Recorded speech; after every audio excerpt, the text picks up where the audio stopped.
Assalamualaikum warahmatullahi wabarakatuh.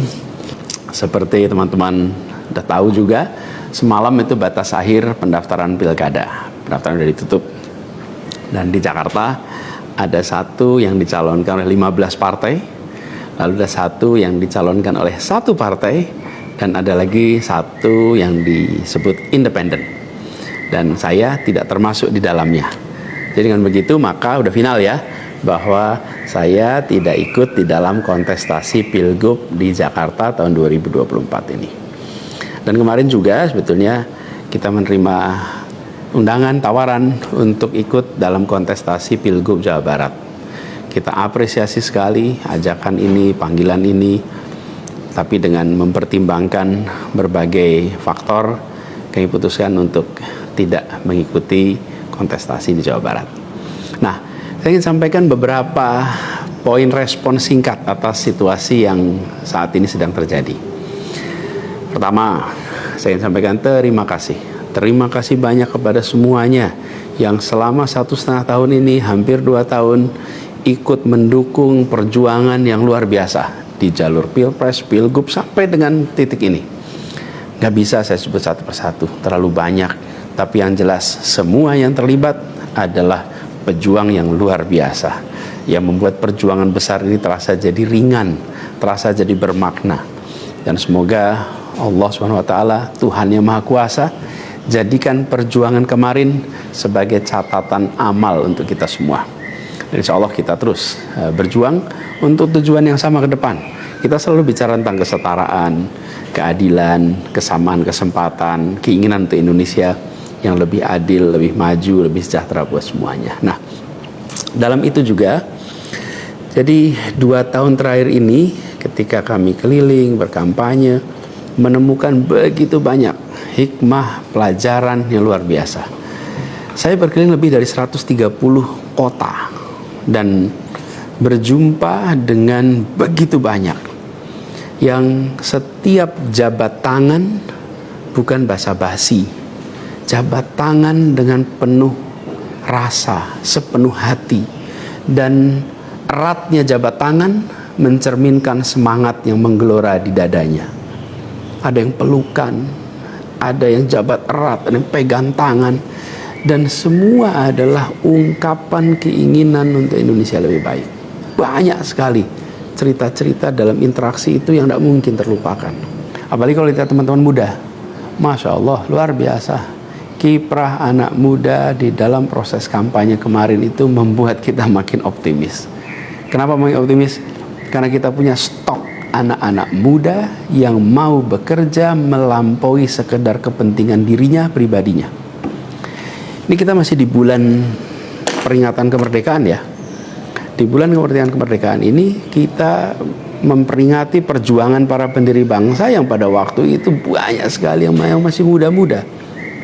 Jadi ketika lihat anak-anak muda yang kemarin terlibat, rasanya dan makin yakin kita masih punya stok pejuang yang amat banyak.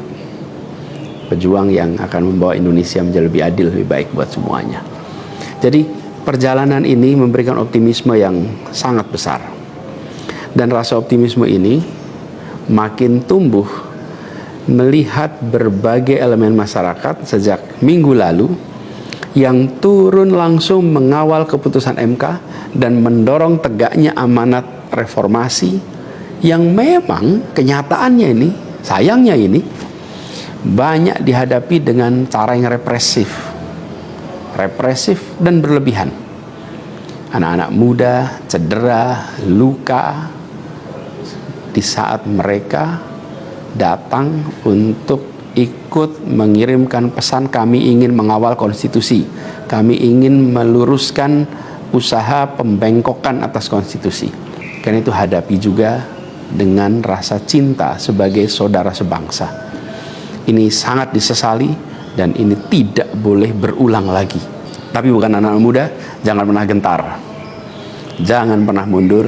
Insya Allah jadi catatan untuk diceritakan dengan rasa bangga. Ketika Indonesia konstitusinya terancam, maka anak muda tidak diam, anak muda terlibat. Dan banyak juga generasi-generasi lebih senior yang memilih terlibat walaupun secara usia sudah senior. Dan gerakan ini juga jelas memberikan hasil. Apa yang terjadi? putusan MK tetap tegak. DPR dan KPU harus mengikuti. Dan di banyak daerah ada calon-calon yang diinginkan publik yang tadinya ditutup jalannya kemudian terbuka. Kenapa? Karena elitnya dipaksa oleh konstitusi untuk memberikan jalan. Dan ini adalah sebuah kesempatan untuk kita memperbaiki kualitas demokrasi dan harapannya nanti mutu pemerintahan di seluruh wilayah Indonesia. Jadi kemudahan yang disediakan oleh MK ini bisa dimanfaatkan. Walaupun di beberapa daerah juga tidak dimanfaatkan oleh partai-partai merespon aspirasi yang sesungguhnya ada di masyarakat. Karena pilkada ini kan pemilihan di tingkat daerah yang harusnya mencerminkan aspirasi daerah, bukan aspirasi di puncak nasional. Tapi dalam kenyataannya tidak selalu semua bisa berjalan seperti itu.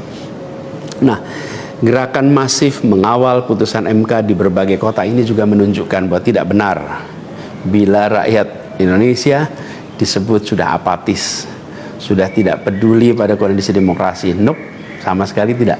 Harapan itu menyala, harapan itu menyala terang, dan insya Allah makin terang. Dan terangnya harapan ini harus terus kita jaga, kita besarkan sama-sama. Nah, hal lain yang ingin saya sampaikan, bahwa takdir Allah, Tuhan Yang Maha Kuasa, sudah tertulis bahwa saya tidak mengikuti kontestasi kali ini. Dan sejujurnya ada selalu rasa lega setiap kali melewati sebuah persimpangan jalan. Ketika amanat itu diberikan, artinya Allah Subhanahu wa taala meyakini bahwa ini yang terbaik. Dan ketika amanat itu tidak berikan, saya yakin Allah Subhanahu wa taala sedang melindungi pada kita. Jadi itu juga yang saya jalani selama ini.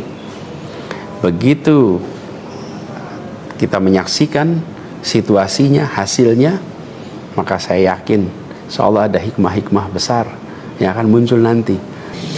Mungkin ada yang tanya, Pak Anies, ada nggak penyesalan tidak mengikuti pilkada ini?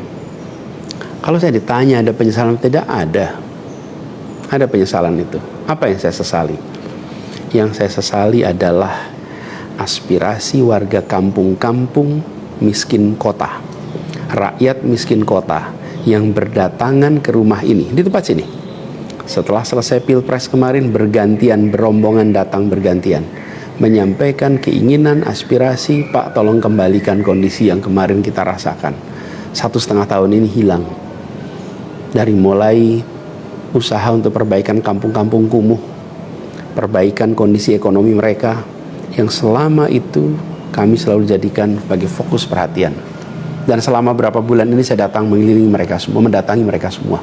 Ini yang saya, kalau dibilang perasaan ya, ada perasaan, waduh, ini aspirasi ini nggak bisa kita tuntaskan.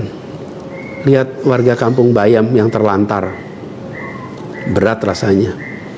Lihat kampung-kampung yang setiap kali kita datang, Pak tolong ini dituntaskan, berat rasanya kalau mereka tidak bisa mendapatkan penuntasan atas usaha meningkatkan kesejahteraannya. Itu yang kalau ditanya sebagai rasa sesal, bagaimana rakyat miskin di Jakarta yang menjadi fokus perhatian kita tidak bisa saya penuhi harapannya. Para saudara-saudara semua, warga kampung di Jakarta, rakyat miskin kota, saya minta maaf karena tidak bisa membantu melalui jalan pemegang kewenangan, pembuat kebijakan. Tapi bukan berarti perjuangan kita berhenti, dan bukan berarti kita ikhtiar kita selesai di sini, enggak. Dengan cara lain nanti kita sama-sama berjuang untuk bisa memperbaiki kondisi rakyat miskin kota yang saat ini sedang menghadapi tantangan yang besar sekali. Saya minum kopi dulu ya.